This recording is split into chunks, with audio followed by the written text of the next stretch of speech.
how people treat animals is often a reflection on how they treat those people who are closest to them. And people who treat animals with nothing but unfailing kindness tend to be some of the kindest people you'll ever meet.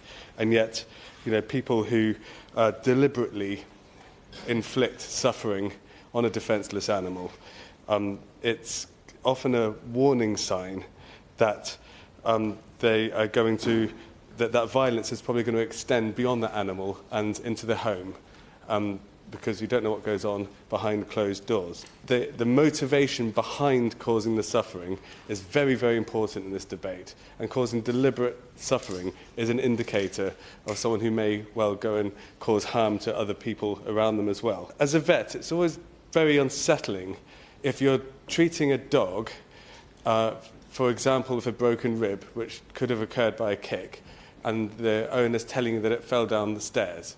I mean, that is a very unusual thing for a dog to do, and it'd be very unusual to break a rib as a result of that incident. And beyond treating, my concern in those situations, beyond treating the immediate animal in front of you, does extend to the people who are living in the closest proximity to the person who's brought in that dog. As vets, we're trained to recognise the early signs of disease, so you can treat it before it becomes irreversible. And yet, I believe we should take the same approach to violence. Animal abuse is not always an isolated act of cruelty. Sometimes it's the first symptom of something much more dangerous. And that's why I also take every opportunity to discuss the important work of the Links Group.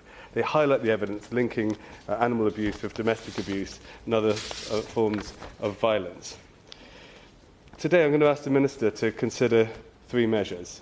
And the first one is, when someone has been convicted of abusing an animal, that information should be capable of being disclosed under the Domestic Violence Disclosure Scheme, commonly known as Clare's Law, where it is relevant to protecting someone at risk.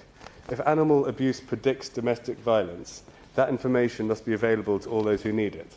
And the issue we have at the moment is often abuse of an animal is prosecuted under animal welfare laws, and then it doesn't show up when people are looking for historical allegations or convictions of domestic violence. So by clamping down really hard on deliberate animal abuse, we can protect women and spouses and children and animals from future harm. Thank you.